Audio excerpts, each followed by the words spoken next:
Welcome to Pub in the Desert, where we bring you honest, curious conversations about faith and the human experience. I'm Matthias Miller here with my co-host, Kevin David Cridner. And before we dive in, I want to recap our three rules of engagement. First, you don't need to be fixed. You need to be known. So Kevin and I believe that love is knowing and being known. Second, we approach difficult topics with genuine curiosity. We're not here to win arguments. We're here to understand. And then third, as you listen to our conversation, this will be clear. We don't come with preset agendas. We let conversations unfold naturally, following where authenticity leads us. So pull up a chair, grab a drink. Let's explore what union looks like with God, with others, and with ourselves. So, Kevin, we had a hard time shutting down the conversation prior to prior to getting started. Why? I think it'd just be useful, like just to kickstart. This is the very structured side of me is like, all right, why are we doing this? What is this? And you actually had some. Anyway, I'd love to hear your answer. Why are we doing this?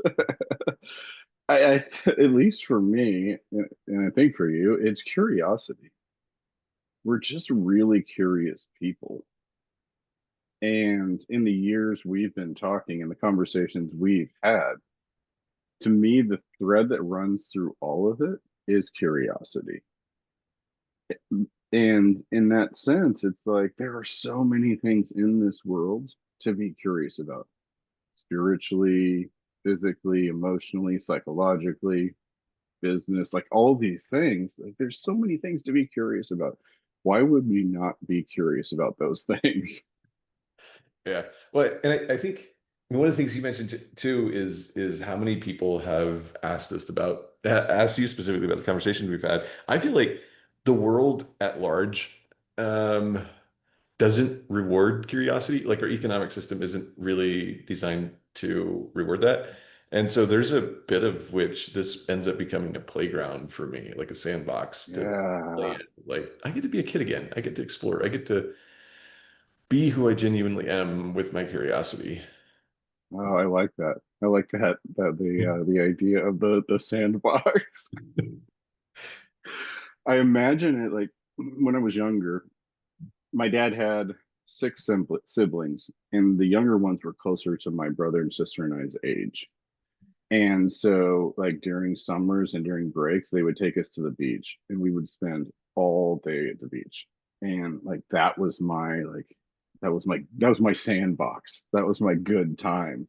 And so when you said that, I'm like picturing me on the beach, Laguna Beach, California, just hanging out all day long in the sand, like, and just being curious. Like, and that's what the picture came to mind. And so you bring up fond memories already. It's hilarious. I mean, I haven't thought about this in years, but my dad used to do the same thing. He would get a full trailer load of sand, and we had this little small group of trees in our backyard, and he'd back in there, and it was like this massive sandbox, and that we got to play in there, and we'd hook up water hoses and have dikes and dams and all kinds of wonderful stuff. Uh, so. I mean, one of the core things that we've talked about over the last number of years, like if there's a thread, so curiosity is one thread. I also think one of the most impactful things for me through time has been the thread of union, which was not a term that I really would have used probably prior to us talking. Yeah. Um, what is that? Like, what is that? Oh. How much time do we have? Well, I mean, hey, we have a certain time block for this time, but there's many weeks to come. So, Right, right. Well, like you ask a question, what is union? I think I'm still wrestling with and wrestling in a good sense of exploring the depths of what does that look like. Um, to me, it's the concept of we versus I.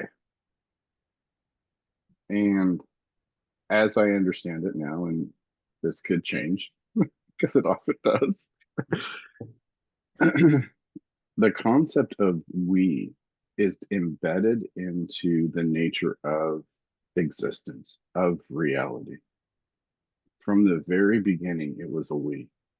It was the Father and the Son and the Holy Spirit in this thing that uh, it's the Greek term perichoresis, a mutual indwelling, a dance, equal submission and respect and honor and there's a dance, and that's the best word I can use for it now is a dance. And they created everything out of dance, out of that dance, out of that union. They created us out of that union. And I believe they desire for us to be in union with each other and with them. And like that perichoresis is supposed to continue. And at least as I see it now,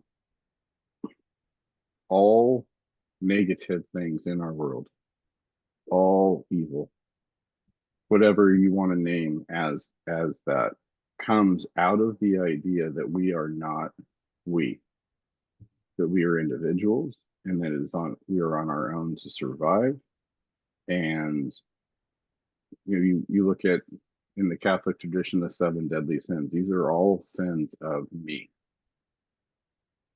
And so for me, the idea of union is knowing and being known, humility, laying yourself down, surrender. You'll find this hilarious. I talked to a friend on Monday, going through a difficult time, and I brought up the idea of surrender.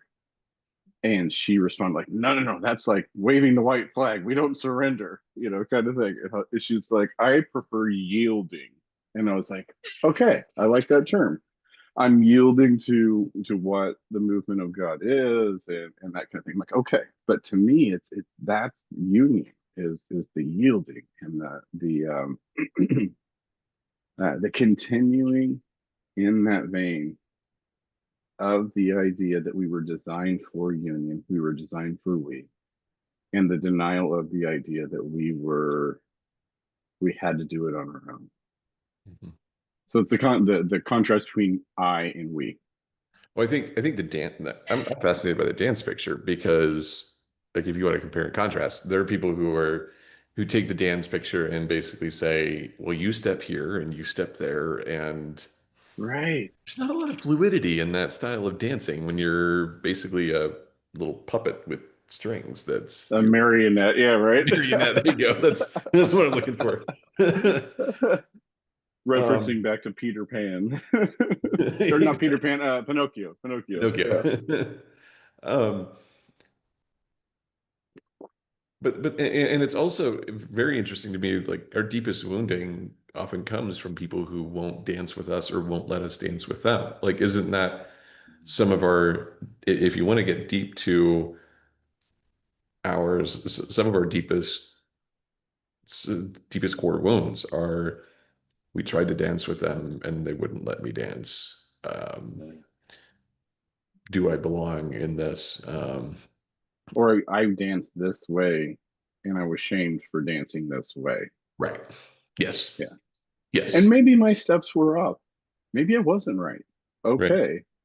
But did you walk alongside me and help me develop the dance? Or did you shame me for the dance I was doing? Right. That to me is a core wound.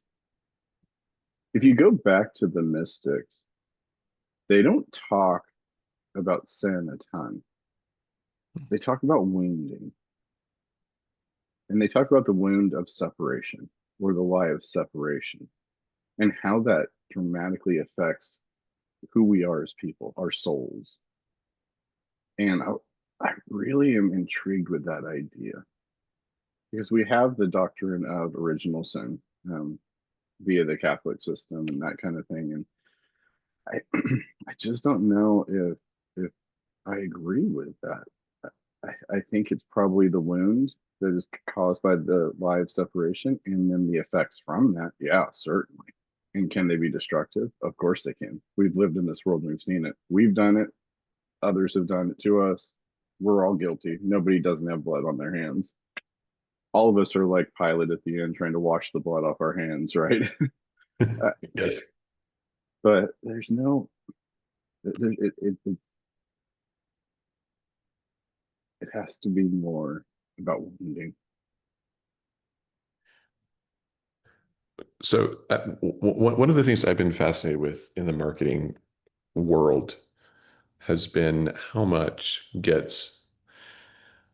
primally we as humans react to surface things, Oh yeah, tangibles, surface things. And we've kind of taken the same lizard brain optimization, for lack of a better term, to sin. Like it's way easier to point to the lie, to point to the destructive behavior, the addiction, the like you can peel back the layers.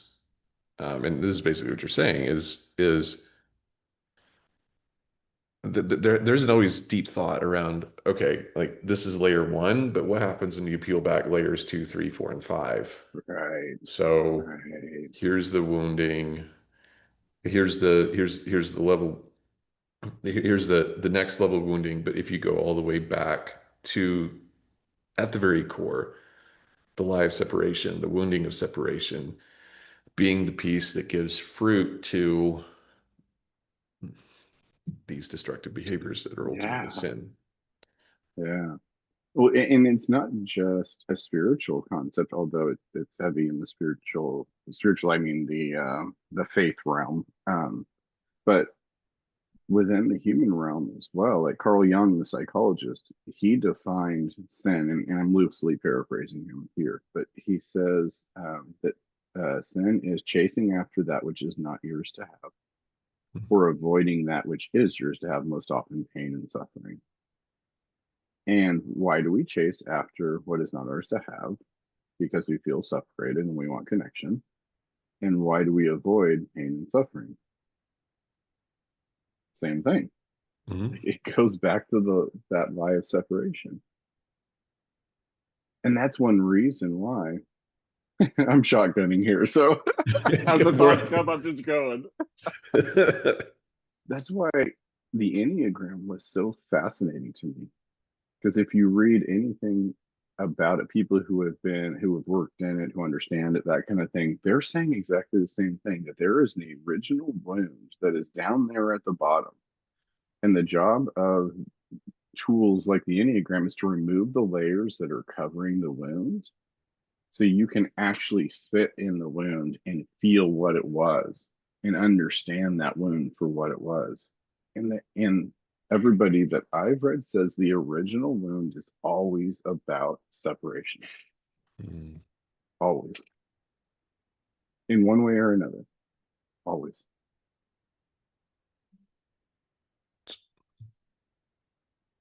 It's like there's so many angles to this that are fascinating. Uh, That's um, if we've got decades of material to just talk about here. I mean, so I was a Colby certified consultant for a number of years. One of the things that Colby theory says is that you can predict productivity of teams based on the the relative distribution of conative behaviors on the team. So in terms of you pick one of the segments, it's like it deals with information, structure, risk taking, intangibles. And so for any given team, as an example, you want 25% risk averse, 25% risk takers, and 50% stabilizers right there in the middle. And Right. and I mean, there's clues buried everywhere that we're made for the we. Yeah. Uh, Right. I mean, you and I both have independently gone deep into the realm of loneliness and its Yeah. impact. That Right. like that's crazy. Right. Yeah. Like what drove us to that deep dive into that? The feeling of loneliness, Yeah. the experience of it. Well, and I think what's weird for me over I mean, even over the last number of weeks, I find it surprising that like you can experience these things and you kind of know what it is and still have difficulty actually naming Right. like no, what I experienced there was actually really deep loneliness, like a sense of separation from the world. And I mean, maybe I'm just naturally, perhaps emotionally unintelligent. I don't know. It was just, it's very easy for me just to label it as a bad feeling. There's something wrong with the world, and I don't know. I don't know what's wrong. Like, I'm assuming I'm broken somehow. That's Right, the obvious assumption, right, and or the world just doesn't fit me. It's right, not made for me. I'm not made for it. right. Well, like C.S. Lewis said, right? If I find in myself desires that nothing in this world can satisfy, the only conclusion I can come to is I wasn't made for here. Yeah, And that's a truth that I think all of us feel at one time or another. There's times of greater belonging and lesser belonging in that, that spectrum, but we all feel it to one degree or another. right. And where does it go back to? Like, when did that start for human beings? There's an origin story.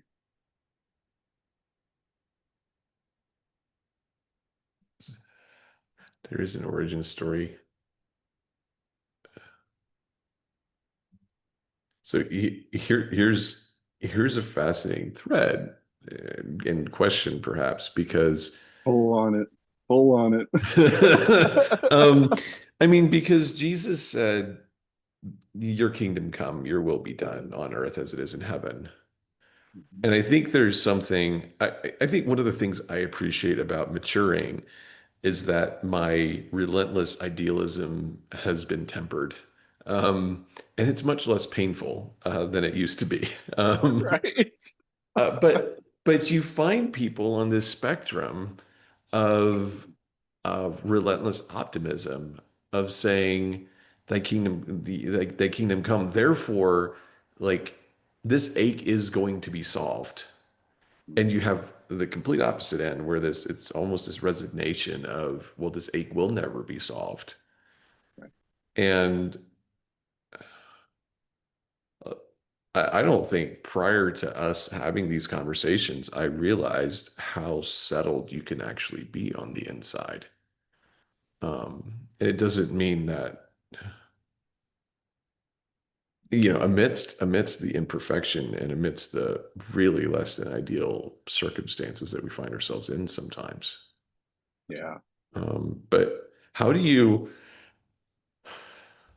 like, is that even the right way to think about it? This, like, should you be thinking about where on the spectrum of relentless optimism you are in terms of Mm. the return to union? Or is there I mean, maybe that's not even the right. Does the question make sense? I think I understand what you're getting at, where you're going towards. Like, could could I obsessively focus on where I am on that spectrum? And is that beneficial? Yeah. I think any obsession aside from devotion to God is will inevitably end up being unhealthy. Yeah, So it's a matter of measure. Can I be curious about it? Or do I have to solve this? right.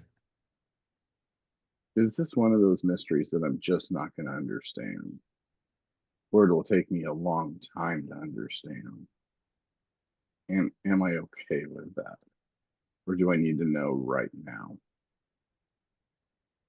I think that becomes a core thought experiment. Because like Augustine says, my soul is restless till it rests in you. And so to me, I hear him pointing back to union. And I think traditionally we would see that rest in you as at some future date when I'm face to face with you. But I don't hear Jesus saying that. I don't hear John saying that. I don't hear Paul saying that.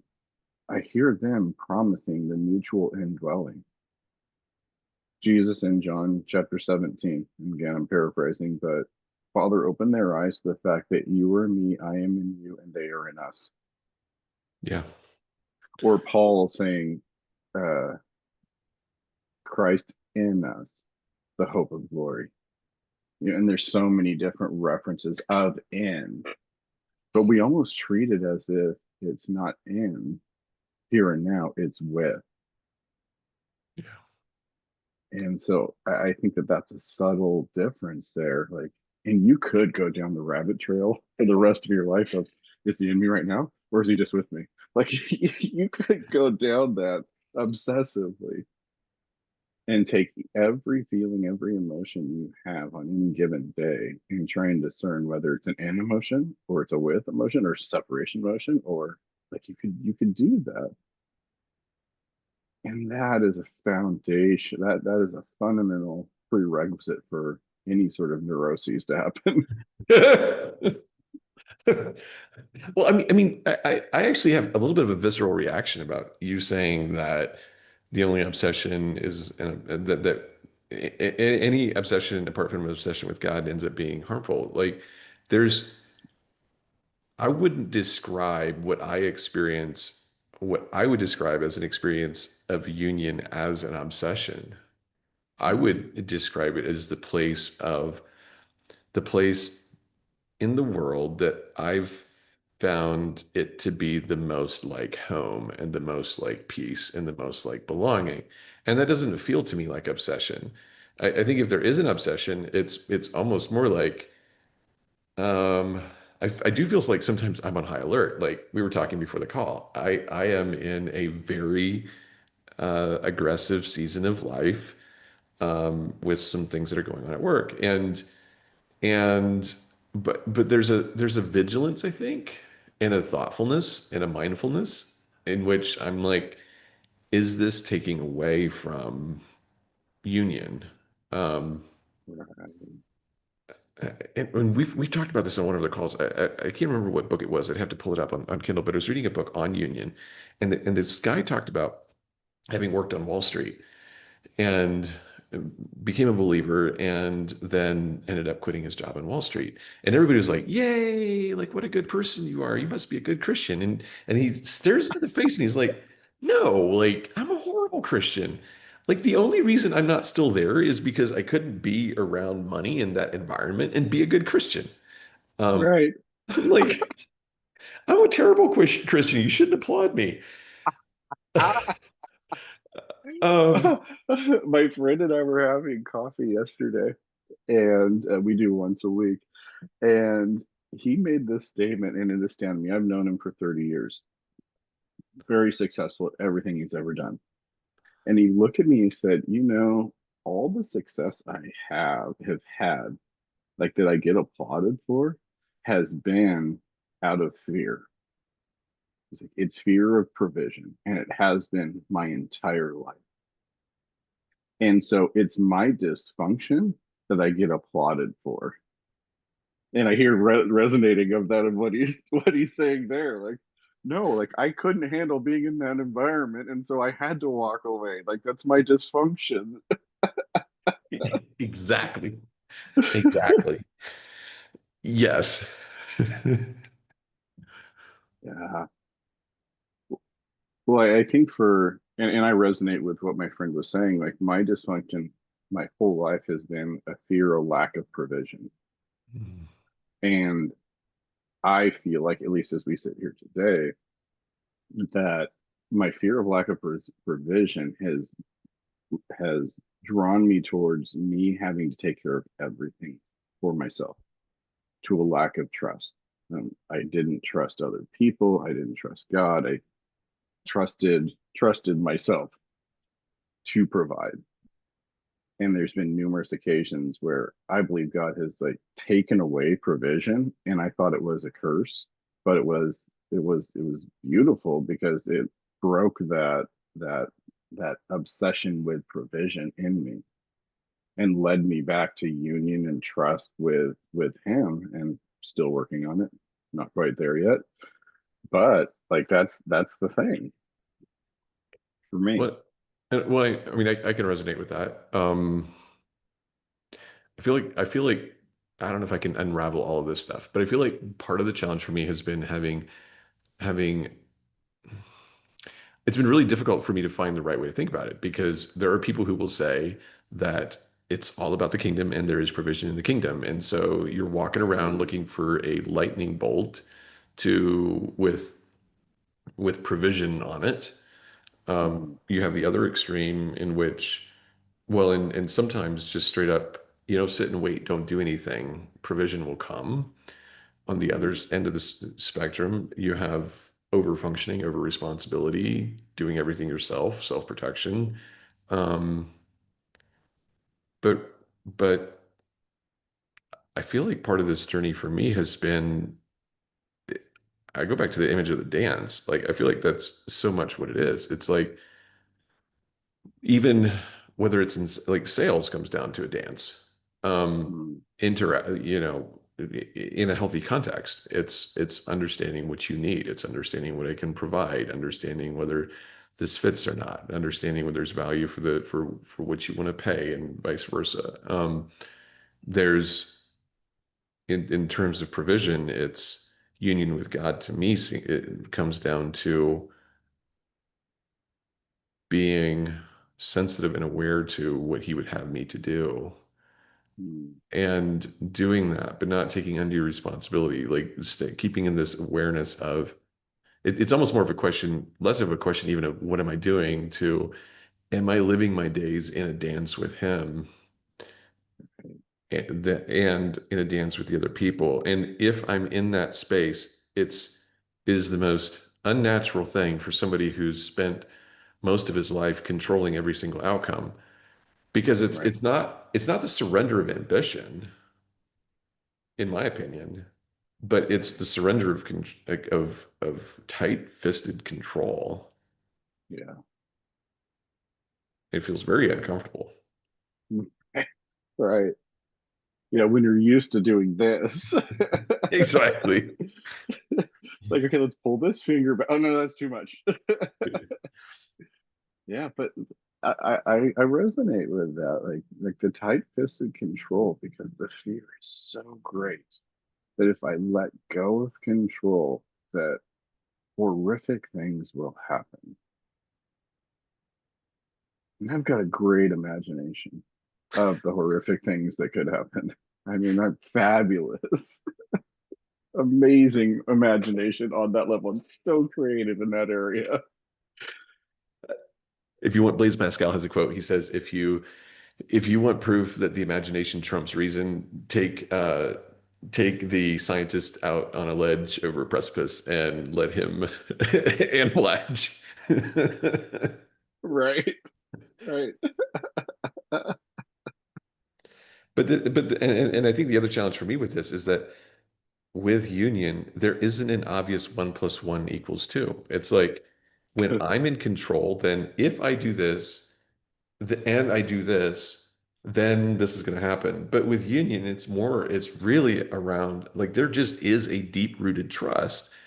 If I am, if I am dancing with God, if it's me and him and me, it, um, then the natural fruit of that will be is provision because he is that he promises that. But for those of us who've been cursed and blessed with analytical minds that want things to add up into a nice formula and equation, It just doesn't work. just doesn't work. Yeah. Yeah, because how often in your experience has A plus B equaled C?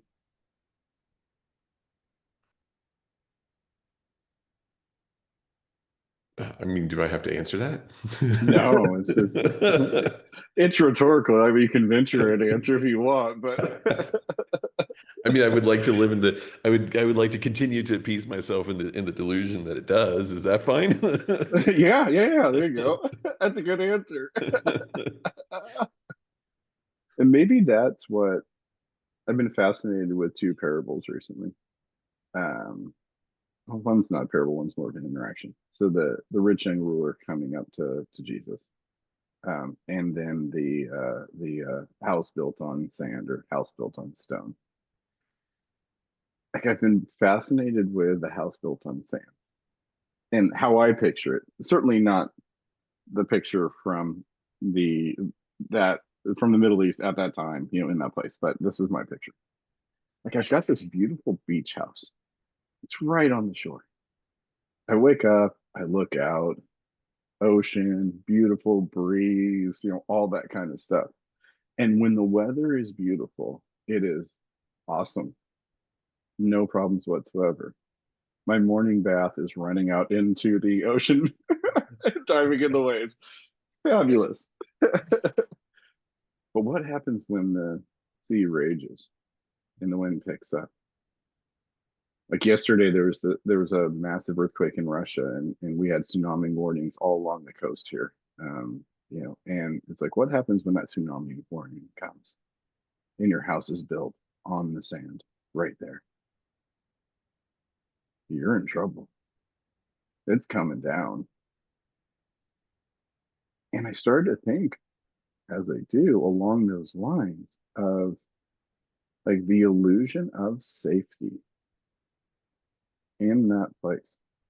And isn't it the grace of God that He lets you know in certain ways, very gentle ways, that this is an illusion? This is not safe. All your A plus B equals C thinking, it's an illusion. How about we move a little bit further inland, build on solid rock, where when that storm does come, when the wind does pick up, it's secure. And I think that illusion, that building on the sand, is our way. And that connects to the rich young ruler. Like it says in Mark, and this is the first time I ever noticed this, that he ran to Jesus. Like there was the language is urgency. He ran to Jesus on his knees before him. What do I have to do to get eternal life? And I started to think about that. It's actually a pretty selfish question. What do I have to do for you for me to get what I want? And Yeah. Jesus flips the script on me. He's like, anything that keeps you from me, get rid of it. And there's this one thing that's keeping you from me. So get rid of that and come be with me. He's talking about union. The rich and rulers talk about transaction. He's talking about union. He lives under this illusion of I've done all the right things, I followed the rules, I'm successful in business, I'm all these kinds of things. What else do I need to do? He's under this illusion that he's good, he's safe. And Jesus flips the script on and says, "Come, be with me. What you need to do." And he walks away sad. Wow. And this has always fascinated me when I read this story. Jesus doesn't chase after him, doesn't try and convince him, give him all the reasons why union with him is better than the illusion. He lets him walk away. And isn't that our human response typically? That's been that's been our response. Like what we were just talking about. Yeah. I've got it on my own. Like I can handle this. And I think when you're even as I distinctly remember as a kid thinking about people who had really difficult situations. And I remember pitying them. I'm like, that's so awful. Like I sure hope I never have to deal with anything like that.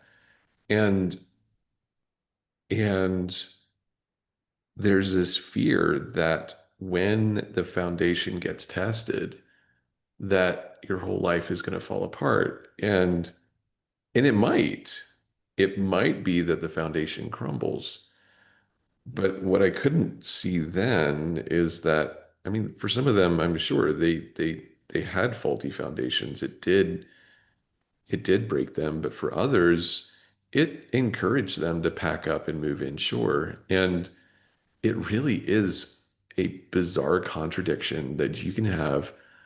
I mean, Paul talks about this. You can have people in some of the worst situations. You can be, stoned and left for dead, like, and still be firmly planted on a rock solid foundation. And it doesn't like, Right?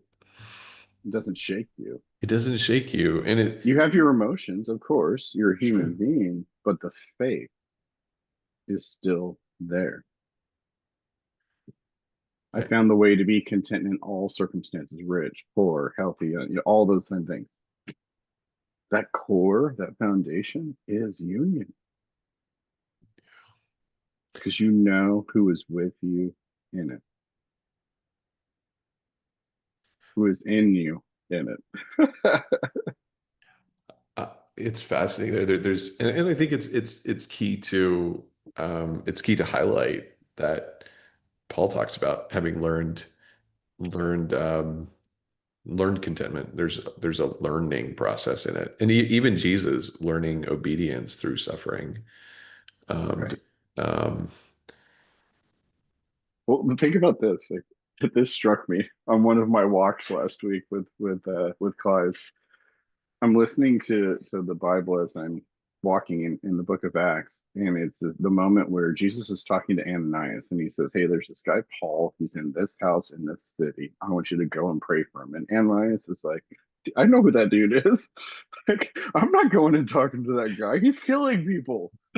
Jesus goes, "He is my messenger to the Gentiles," and he kind of gives that paragraph. And at the end of the paragraph, he says this: "I will make Paul very aware of the suffering he has to go through for my name."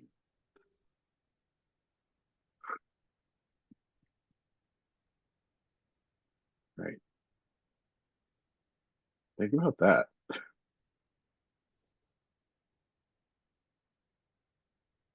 because Paul is who he is. yeah. I mean, this guy is at the top of the religious establishment. A week ago, he's acting as a coat rack for those who were stoning Stephen. And now, in that short period of time, after this face to face with Jesus and being blind, and then Ananias praying for him, days later, he's in the synagogue preaching Jesus. So the people who were ready, who celebrated him, he was the champion for this group. Now are trying to kill him like that. His friends have to lower him in a basket through the wall so he can get out of town,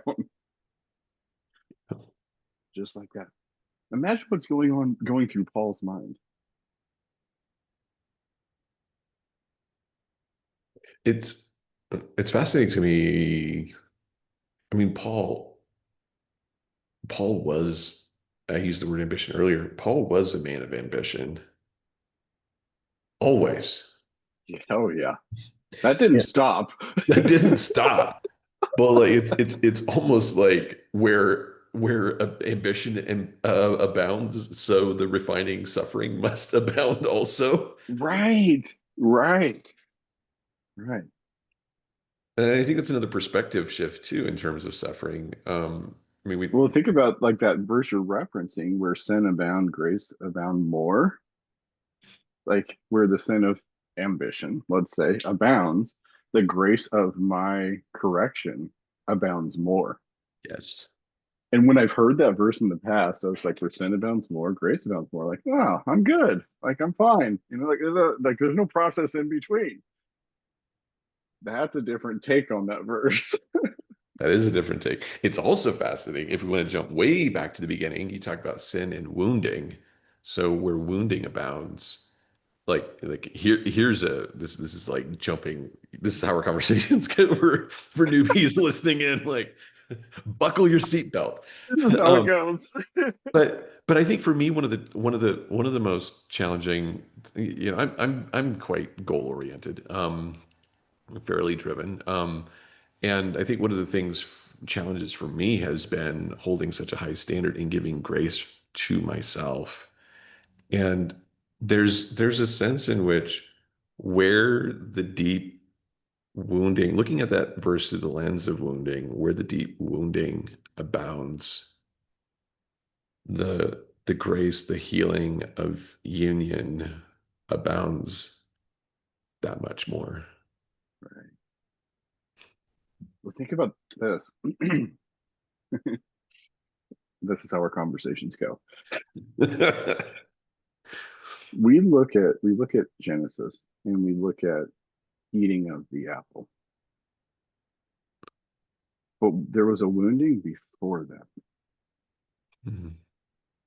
when God said, not God, when the serpent says to Eve, did God really say? He creates that wound right there, that distrust, that separation. He's implying it. He never actually lies in that moment. He implies it and causes her to question. And the eating of the apple comes from that. And then you have this whole scenario where God's walking through the garden in the cool of the day, which he used to do with them, but they're not there. And he says, what happened?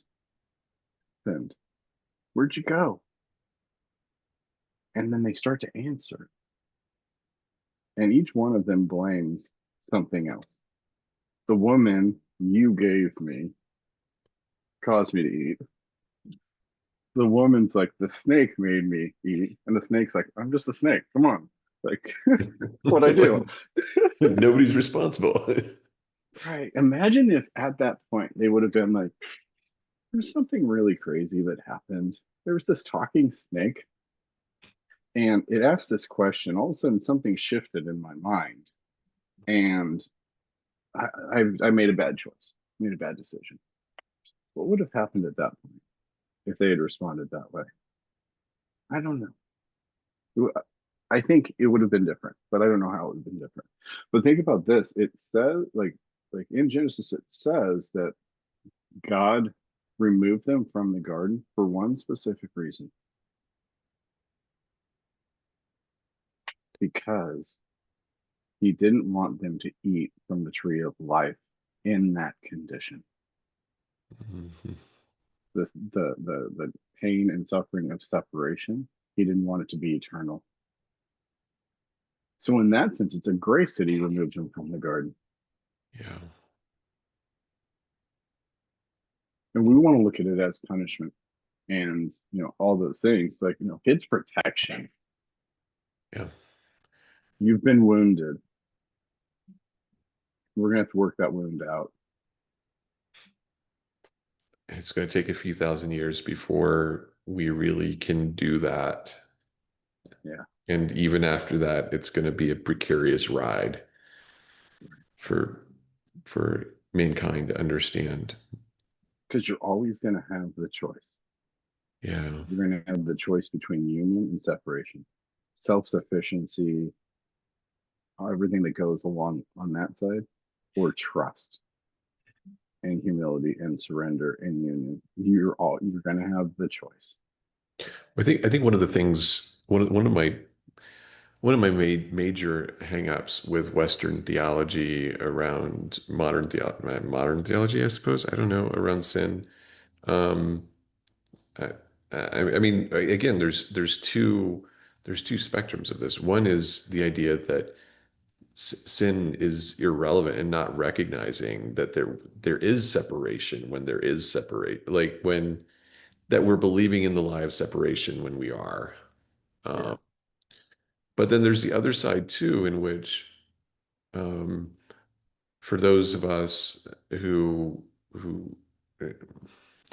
I grew up in a religious upbringing that was very sin conscious and very aware of whether we're measuring up. And I think the challenge with that can be that if you don't understand that the lie of separation lies at the root, then you try to resolve the sin to restore the relationship, the union, Mm, the and and it completely gets missed that it's not that like union is the answer. yeah. And it's really ultimately the enemy's tactic to get us to keep believing, keep have us keep our distance Yep. because we got to clean up our act to be there. Right. It's keeping us from the very solution. Right. Right. Well, There's that old hymn, and I don't remember the entirety of it, but there's the line, "Come as you are, come here as you are." And I love the sentiment, and I love the motivation behind it, in both in myself and in other believers. I haven't seen it played out very well. Mm. Come as you are. Yeah. And I've seen it quite often, like, well, we can't allow that kind of influence in our gathering. Da, da, da, da. I was like, Jesus seems to think it's the sick who need healing, who need this. He says it pretty clearly. He's having dinner at Matthew's house. Like, it's the sick who need the doctor, not the well. And so there's that place of come as you are, and you will be welcomed here. And it doesn't mean I'm excusing what you said or what you did. There's a process that we walk through in that, but we walk through it together, not you on your own. And that is what really, really impacts me. Was watching a documentary recently, and it was talking about the commercialization of the Western church and when leadership training really became a thing for churches here in the West. And I think a lot of that comes down to, like, it comes down to looking for the 1 + 1 = 2, A + B = C. Um, Mm. and this ties back to into our previous part of the conversation around trust. It's the same kind of trust with it. Like, you have to trust that the answer is within union, within community, within let's walk through this together, and that truly actually provides an answer. And that's not that's so counterculture, or that just completely flies in the face of the 1 + 1 = 2 thinking. Right.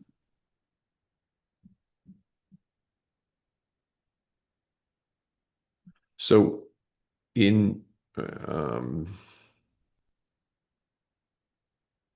in your experience, then, if it's done poorly, have you had, like, do you have stories of windows into where you've seen it done well?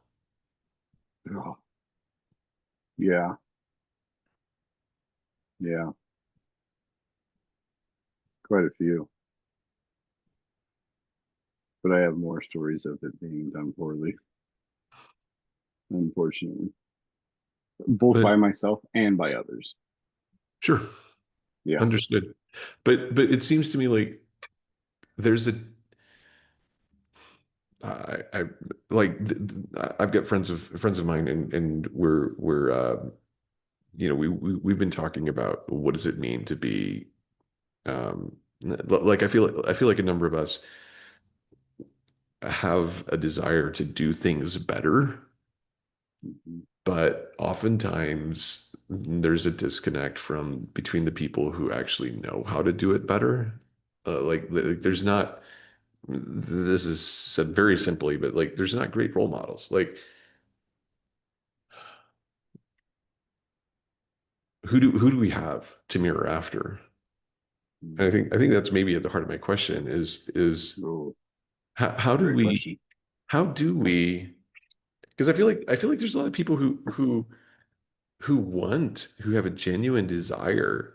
Maybe there's fear mixed in. Maybe there's, there is all this stuff, uncertainty and all this stuff, but there's a genuine desire to say, no, I really want to do it well, but I have no idea what that looks like. The only thing I've experienced is the not well, and there's a lot of that for sure. Right. Right. The first story that comes to mind is I met this school principal, high school principal in Namibia, Africa. And we were doing, some mission work there and helping out with some tutoring and AIDS education, that kind of stuff within the high school. And so he wanted to take us out to dinner afterwards for doing that. Like, that's great. We'd love to spend time with you. So we go hang out, and he starts telling this story of his son. And his son was, I think, late teens, early 20s, and driving home, and got in a car wreck, and the other driver was drunk. He was driving, and his son died. Late teens, early 20s, young guy, and just like that, you can feel the darkness, the heaviness settle over the dinner. And he tells this story about how he went to the sentencing, and you can give the victim impact statement, kind of thing, and he does, and he used the victim impact statement to forgive the guy. Forgive you. I don't know what was going on in your life. I don't know why you were in that place, but I want you to know that I forgive you. So you don't have to live in the guilt and the shame because of me. Like there is forgiveness, there is restoration, there is redemption. And that same darkness that had descended on the room when he told the first half lifted after that. Wow. Now that's a very radical example. It's a very radical example. I think of just recently that the guy who had killed the four co-eds in Idaho was sentenced last week, and four consecutive life sentences, that kind of thing. And I was listening to the victim impact statements, and they were all understandably angry and emotional, and pronouncing a lot of judgment, and understandably so. I get it. The judge spoke, and the judge said something along the lines of, prison is the vacation, because after you're done there, you're going to hell. Wow. And I was like, I had a few issues with that. First of all, as a judge, you're supposed to be objective, and you clearly are not. Yeah. And I mean, trying to be objective in that situation is a Herculean task. Like, I Sure. acknowledge that. Understand. how hard that is. But it got me to thinking, do you get to make that decision? Mm. What happens if God gets a hold of that man? Because he's a relatively young guy. He was a college student himself. So he's got 40, 50, 60 years, maybe. What if God gets a hold of him in that place and does something, and he submits and he humbles himself and he surrenders and that kind of thing? That statement out of your mouth that he's going to hell could be the thing that actually puts him there. Yeah. And so it's like the contrast between those two stories, and we don't want to talk about that. We don't want to talk about forgiveness. We don't want to talk about mercy and grace and sacrifice. It's like Brennan Manning talking about the prodigal son coming home, or Henry Nouwen in his book The Return of the Prodigal. They both make this point. The father runs to the son, and the son has the narrative in his head. He's ready. Like, I've sinned against you. I've done all these things. Just allow me to be a servant here. The father doesn't even allow him to get those words out of his mouth before he falls on him and kisses him, puts the robe on him, puts the ring, and decides to throw a party. He doesn't let him get that out. And Brennan Manning says, like, if it was us, we'd need a detailed plan of contrition and how you're going to make it right, and there would be this whole process we had to go through, or Jesus with the woman who's caught in adultery. Before she even gets the opportunity to lament, to say how sorry she is or whatever, he goes, "You're good." Yeah. Now we look at that and we go, "Oh, she's getting off." Really? There are things in her that caused her to be in that situation that she's going to have to wrestle with. And so go forward and sin no more. Stop chasing after what isn't yours to have and avoiding what is yours to have. You're going to have to walk that out with me.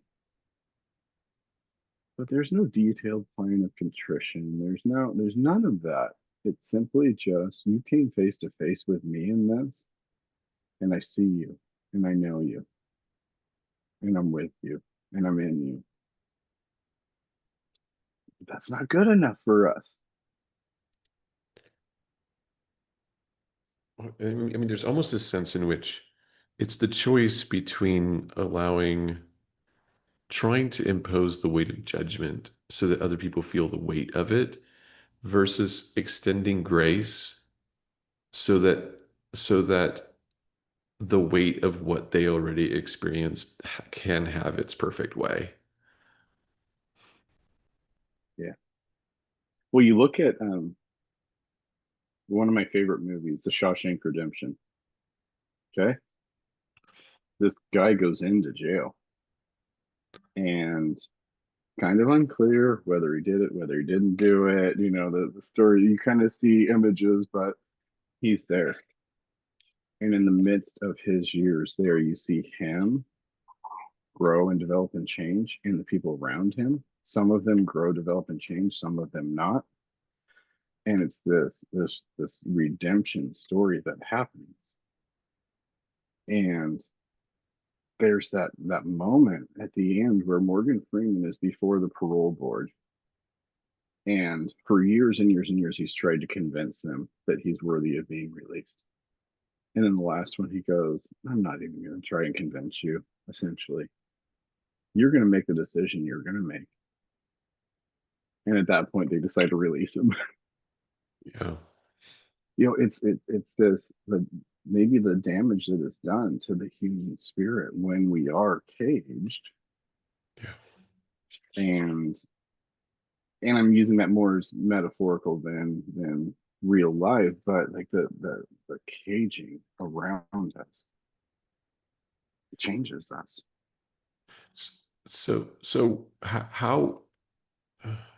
the next follow-up curious question is what does this look like in terms of speaking to power, narcissistic and or abusive relationships? Like, uh, uh, um, I laugh because I heard this quote recently. It's I heard it actually in RFK Jr.'s book, The Real Anthony Fauci, but it's a reference to another author, George R. R. Martin, who wrote the Game of Thrones books. He made this quote, George R. R. Martin. It said, "Power does not cut people's tongues out to keep them from lying. Power cuts people's tongues out to keep them from telling the truth." wow. And I see, I'm laughing because I see that in the light of Jesus on trial. The power system was coming against him, and he refuses to speak. He makes very sparse comments, and pretty much the only comments he makes, it, the most profound, the most impactful to me statement he makes is they're accusing, don't you have anything to say? And he goes, you have said it is so. So the power, the narcissistic grab, all that kind of stuff, Jesus seems to respond to it with, you're going to do what you're going to do, and it doesn't matter what I say. Yeah. Talk about surrender and trust. Yeah. I mean, this ties back to previous statement, the rich young ruler. People are going to do what they're going to do. There's a yielding, there's a surrender, there's a willingness. If you are willing to be no, it's this. If you're willing to take the steps along the journey of where this journey will lead you, then I will walk alongside you. Let me say it differently. I'm like refining this as I go, but I am walking a journey. I will walk alongside you in your journey if you would like to walk through this journey as well. Yeah. And yet, you will do what you want to do. If our paths do not go alongside each other, then I will yield to that as well. That's Right. your decision. It's not mine. I think there's this very it's very curious that, and I think this is where a lot of people get caught up. I've been caught up with this. I think probably one of the obvious ways has been with clients where I do far too much of this. Like I shut up and I don't say the truth, and Mm, I'm not willing to surrender to the reality that people will do what they will do. yeah. Um, Yeah. And that becomes very dangerous for everybody involved. yeah, I'm not going to speak up and say because maybe there's some codependency there. Maybe I don't want to upset you. Maybe I risk rejection, lack of connection, whatever the case may be. So I don't say what it is that I think or feel. And, you are motivated, driven towards this path. And so you're blinded by that. And where do we end up? yeah. We end up lonely. As we were talking about loneliness Mhm. earlier, Yeah. Carl Jung defines it as it's not about being around people. It's about, and I'm paraphrasing, but it's about not saying what is very important for you to say, either not saying it or saying it and being disregarded. That's the soil that loneliness grows in. It's not being known. Right. And so when you're disregarded, you form the pattern of saying, well, I'm not going to speak my mind because it further drives this sense of separation that I have from other people. And maybe if I shut up, I can have superficial belonging. And then we have this ache where rationally we belong, but our soul is screaming for what we're not allowing it to express. Right. It's something that my friend who I had coffee with, who I've known for a number of years, something that I've always appreciated about him. I have a tendency, you know this, I have a tendency to be the person who beats myself up. Could be harder on myself than anybody ever could be hard on me. Yeah. Consistently through our relationship, when I bring something up where I start down that path, he looks at me and he goes, all of us, all of us, all of us are flawed. All of us make dumb decisions. All of us wish we hadn't have chosen something. Like consistently, and I'm talking over 25, 30 years, he has said this directly to me. Every time I start down the self-flagellation path, all of us, you're not alone. Some of us hide it better than others. Some of us, it hasn't been exposed, and they think they're the lucky ones that it hasn't been exposed, but they're actually not. Uh, like all of us. And we need to come to that place where we can recognize that all of us are flawed, all of us are broken, and all of us like need that restoration of Jesus walking with us and teaching us in the midst of those things.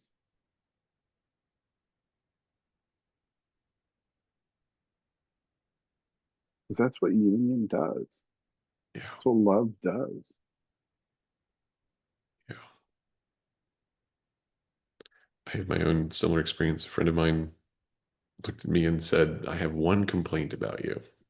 And I'm like, what, all right, what do I need to fix? You're right, right.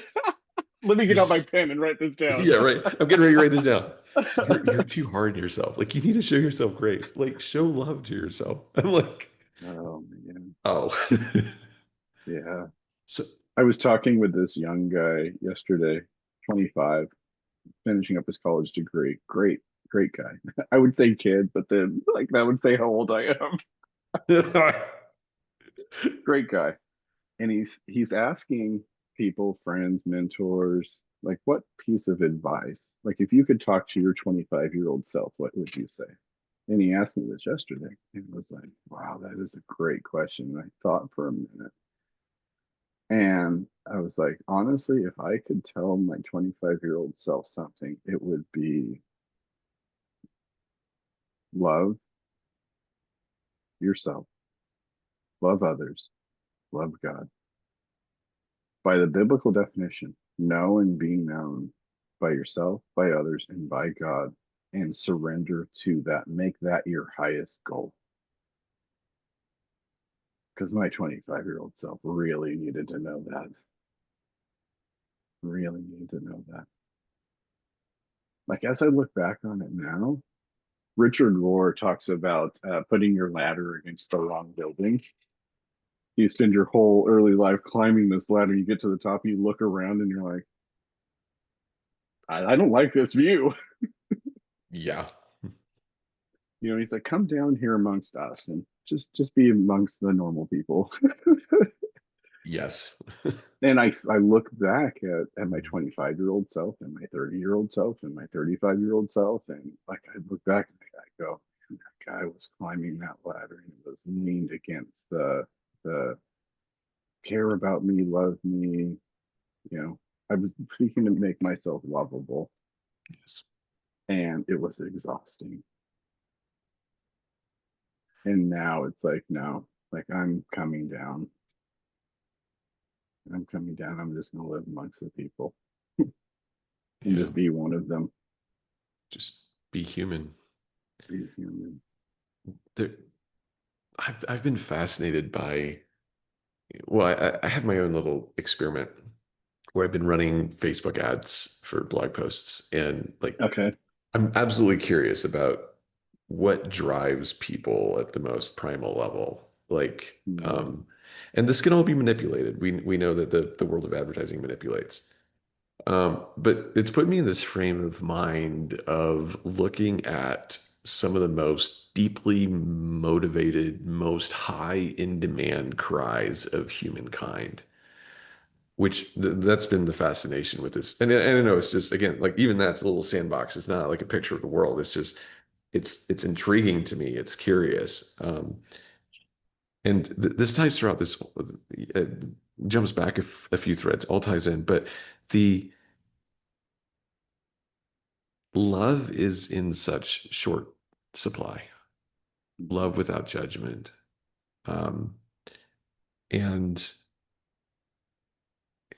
and when I think about, everybody's looking for ways to stand out, amidst the crowd. Ironically, one of the best ways to stand out in the crowd is to be human, come down and be the person who can walk with other people without judgment and can show genuine love and can help remind them to remove the burden that they're putting on themselves for not being lovable and not being in by whatever definition and not being good enough by whatever definition, Right. and pointing them to the truth that it's not true. And it seems to me like it's such a, and it's not just, I've also been looking at what are persistent cries of humanity, like what is always in demand. Like, isn't the best, I'm not saying this is a business model, but isn't the best business model something that is a continued ongoing deep primal demand, need of humanity? Right. um if you want job security, learn how to love people well. And this has been the cry for thousands of years. Mm. It will continue to be the cry. Right. You'll never have any end of,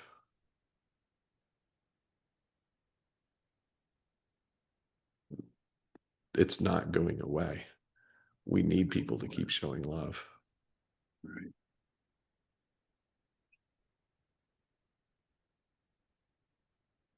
Feel me. It I shouldn't say that. It's the foundation of every eternal thing. Love.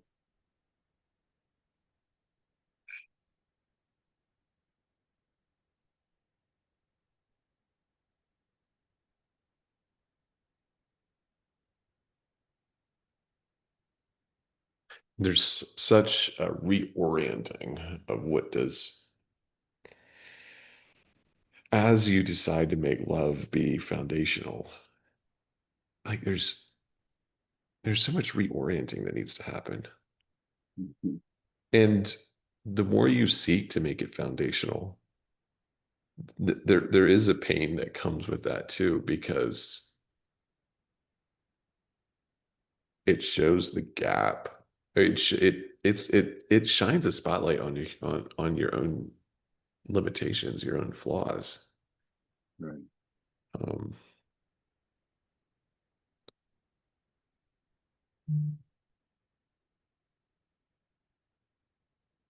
Yeah. And you have a choice in that moment.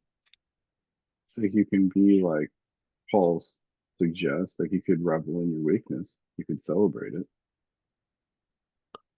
Because in that place he's so very present, or you could deny the weakness and continue to cover up.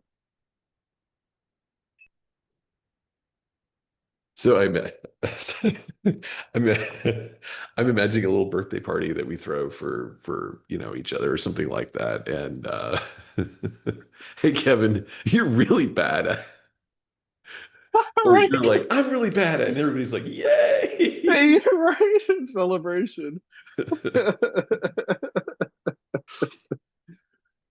Oh man. Isn't that funny? I'm horrible at being vulnerable. Yay! Yay. Well, and you know what we all do? It's like, oh, I'm really horrible at taking time off. Oh, you're a hard worker. Like we flip it all into a positive and like so that Right? we can actually get the applause. And it's like, that's really crazy. Like if there's one thing that's gonna like haunt me this week is it's gonna be the question of the genuine celebration of my flaws and weaknesses. Yeah. Like that's really good, but it's really uncomfortable to sit with. Yeah. Oh yeah. Yeah, especially if you're greeted with shame around it. Like it's not a space where you can actually share that and it be understood and known and walked with, and like in that space it becomes easier and easier, but in the space of shame, like, oh man, why would you do that to yourself? What and so much of this comes out of the I thinking. Like somebody uh, it can be very easy to impose these expectations on ourselves, on other people, on our kids, spouse, any kind of relationship of here's your weakness. Why can't you just be this other type of person? Somebody says it to us, we internalize it. We turn it from a we to I. There's a great book by Dan Sullivan and Ben Hardy called Who Not How. Um, Mm, and we assume that the answer is that the who answer is me. If it's I'm going to be a self-made person, if it's going to happen, it's going to be up to me because other people are pointing at me and saying you're not good enough. right. Starts in school, pull up your math scores, dude, or get better at penmanship. That was my thing. And and it's like, but that's not union in some sense. And I don't know, like there's all kinds of depths and nuance to this that I feel like I'm probably coming up short on, um, but fundamentally in the world, it's not everybody should be everything. It's like if you suffer from penmanship, then maybe you should be the one drafting the words and letting somebody else write them, or whatever it is. Right.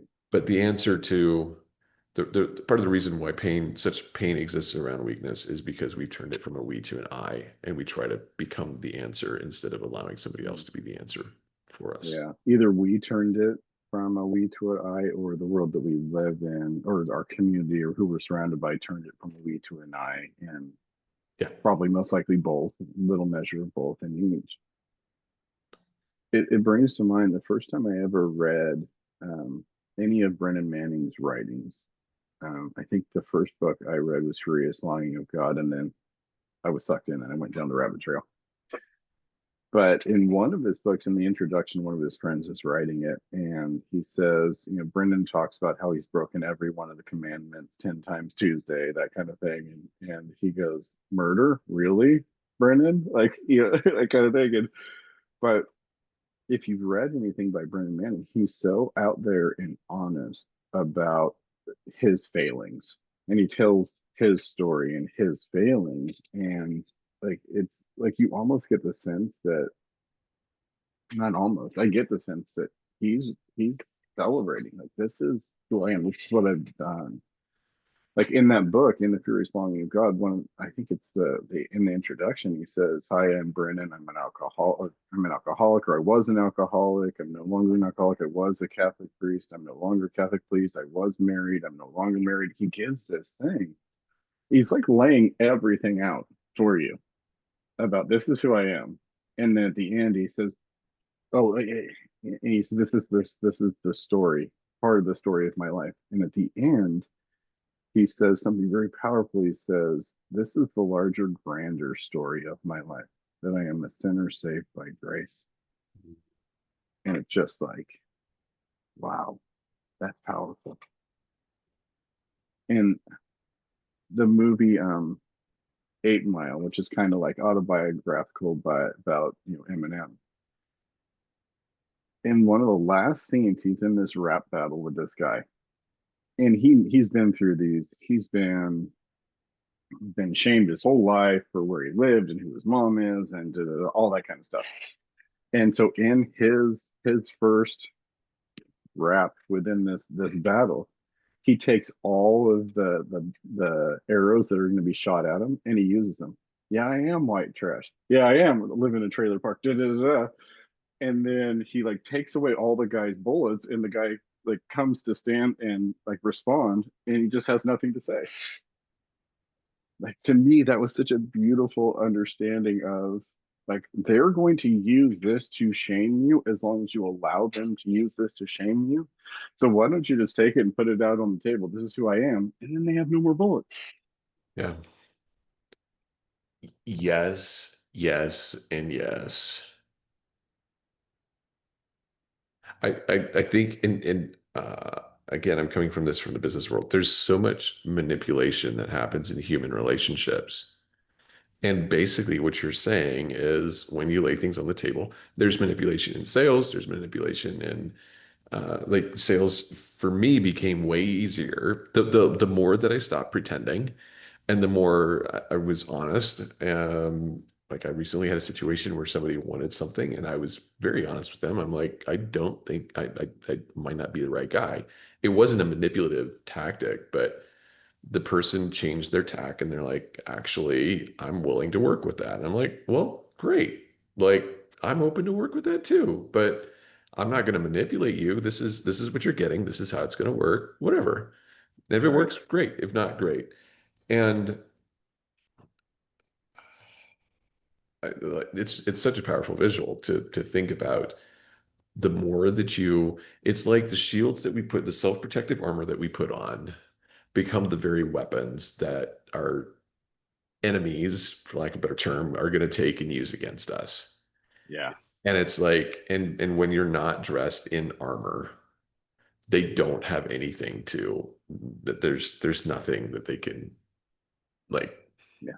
I mean, they can kill you, but then they become murderers and you become a martyr. And Right. And that's happened a few times throughout history.